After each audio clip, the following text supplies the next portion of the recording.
लोग के सामने प्रयागराज इलाहाबाद हमारे कुछ मित्र काउंसिल से आए हुए हैं। बेचारे तो 1-1:30 बज गया, अभी अध्यक्ष श्री नेत का कोई जवाब नहीं आया है, कोई जवाब नहीं आया है। सर ये बताइए तिवारी जी, अध्यक्ष जी का कोई जवाब नहीं आया है। 2 शिफ्ट में जो सरकार एग्जाम करवाना चाह रही है, ठीक है, उससे लॉस क्या होगा बच्चों का, ये बताइए। अत्यंत दुर्भाग्यपूर्ण है छात्रों के लिए। और विगत 48 घंटे से हम लोग रोड पर हैं और सरकार इतनी संवेदनहीन है कि हम लोगों के मुद्दों पर अभी तक कोई विचार नहीं है।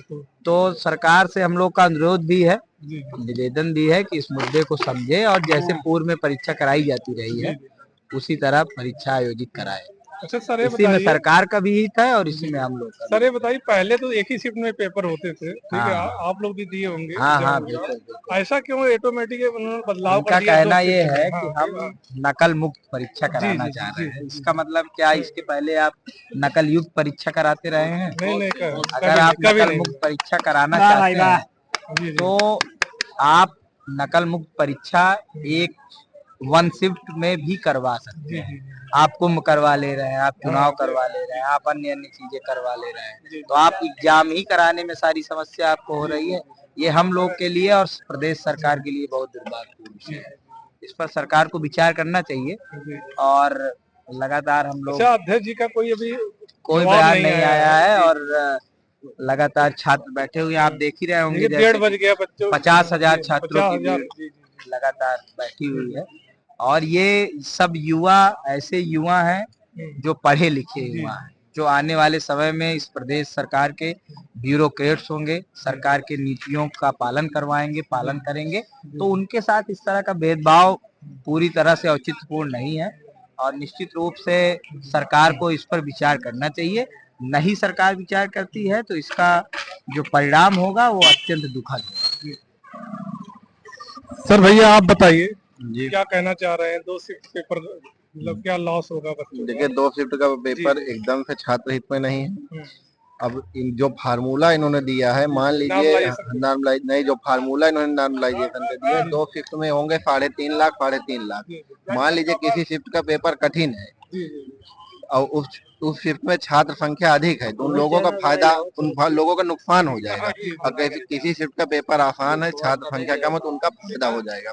मैं एक उदाहरण के लिए बता रहा हूँ, विधि के समझ समानता अनुच्छेद 14 है और अस्पृश्यताकांत अनुच्छेद 17 है। अब इन दोनों में क्या आप अनुमान लगाएंगे कौन सा प्रश्न आसान है कौन सा कठिन है? वो ये फिजिक्स केमिस्ट्री मैथ तो है नहीं कि आप अनुमान लगा लेंगे। इसमें नुकसान किसका होगा? नुकसान आम छात्र का होगा और इसमें भ्रष्टाचार भी होने की पूरी संभावना है। इसलिए हम लोग एकदम केवल एक ही मांग, 1 डे 1 शिफ्ट, उसके नीचे कुछ नहीं। सर आप बताइए। बहुत बहुत धन्यवाद आपका।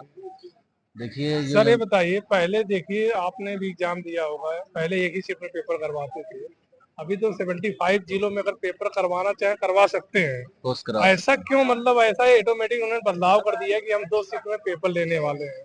सर ये बताइए, अपना विचार दीजिए, हो सकता हम लोग भी गलत हों, सरकार भी अपना कुछ व्यू देना चाह रही हो, सरकार का भी कुछ फैसला हो सकता है। क्या मतलब सरकार में क्या मतलब बदलाव? सरकार का यही तर्क है कि हम पूर्ण एग्जाम करवाना चाहते हैं। ठीक जो आर ओ का लीक हुआ है फरवरी वाला, लेकिन हमें ये नहीं समझ में आ रहा है कि नॉर्मलाइजेशन का मुद्दा तब उठा कि हम ये चाह रहे हैं कि एग्जाम जो है नकल मुक्त हो।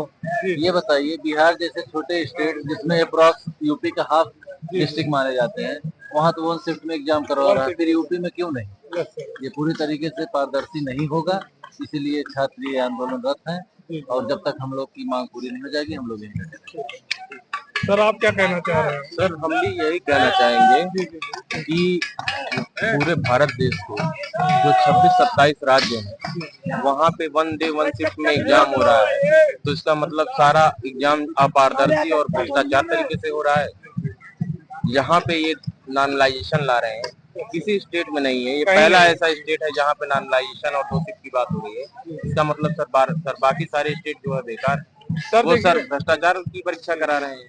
जी सर, नॉर्मलाइजेशन जो होता है रेलवे में होता है, ठीक रहता है। अब इसमें अगर मान लीजिए किसी का रबर का तैयार है, किसी का पापड़ का तैयार है, आप देखे होंगे जीएस में कोई किसी का मतलब आप कितना भी पढ़िए जीएस कभी कंफर्म नहीं होता है ना, पूरा क्लियर जी अगर मैथ रहता चलिए उस फार्मूले में a माइनस बी का होल स्क्वायर, अगला a क्यूब माइनस बी का क्वेश्चन पूछ लिया जाएगा जी। तो ऐसा क्या मतलब सरकार क्यों बदलाव सरकार यही बदलाव, सरकार का तर्क यही है कि हम नकलविहीन परीक्षा कराना चाह रहे हैं। ऐसे कैसे अब सर ऐसे में जो है पहला तर्क ये सुनिए कि प्रदेश के 75-77 जिले हैं, उन जिलों में आपको केवल 41 जिले में सेंटर मिल रहा है, यानी कि 34 जिले सेंटर पाने लायक ही नहीं है।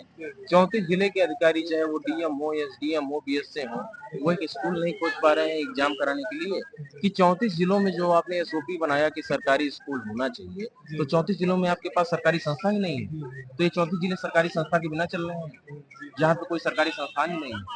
और फिर आप कह रहे हैं कि प्राइवेट स्कूल को हम बाहर निकालेंगे, जबकि वहीं पे लिखा हुआ है कुछ सेमी प्राइवेट स्कूल को हम कराएंगे। तो कहने का मतलब सर, अगर सारी प्राइवेट स्कूल में अभी तक भ्रष्टाचार होते आए हैं, तो ये हम लोग के साथ अभी तक पिछले सालों में जो हुआ है छलावा है। अभी तक हम लोग भ्रष्टाचारी की परीक्षा दे रहे थे। आप खुद सोचिए ना, आप जो तर्क दे रहे हैं सारी तर्क आपकी जो है तर्क नहीं सर, कुतर्क। और सर इससे जो है छात्रों का पूरी तरह से नुकसान होने वाला है। एक संभावना सर, अगर किसी जो है क्या नाम है कोई खराब अध्यक्ष, खराब मनसा वाला अध्यक्ष अगर आ जाएगा तो अपने लोगों की बैकडोर से भर्ती करेगा। नॉर्मलाइजेशन में हमको हमारा एक्चुअल मार्क पता नहीं चलेगा, नॉर्मलाइज स्कोर करके लिख के आएगा।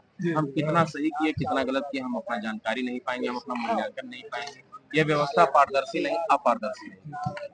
थैंक यू, धन्यवाद आपका। ठीक है, देखिए बच्चे यहाँ पे 1:30 बज गया, बच्चे अभी भी यहाँ पे डटे हुए हैं लोक सेवा आयोग के सामने। देखिए कितने बच्चे हैं, इस साइड भी दिखा दीजिए सर, कैमरामैन थोड़ा सी साइड दिखा दीजिए। ये कितने बच्चे हैं यहाँ पे आए हुए हैं, अभी 2 बजने वाले हैं। देखिए कितने बच्चे हैं, अभी बच्चे डटे हुए हैं। अभी संजय श्रीनेत का कोई जवाब नहीं आया है, संजय श्रीनेत का कोई जवाब नहीं आया। अध्यक्ष जी का कम से कम जवाब आ जाता, एग्जाम 1 शिफ्ट में हो कि 2 शिफ्ट में हो, कोई भी जवाब नहीं दिए हैं।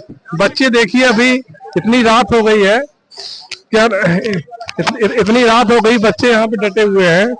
देखिए यहाँ पे जो है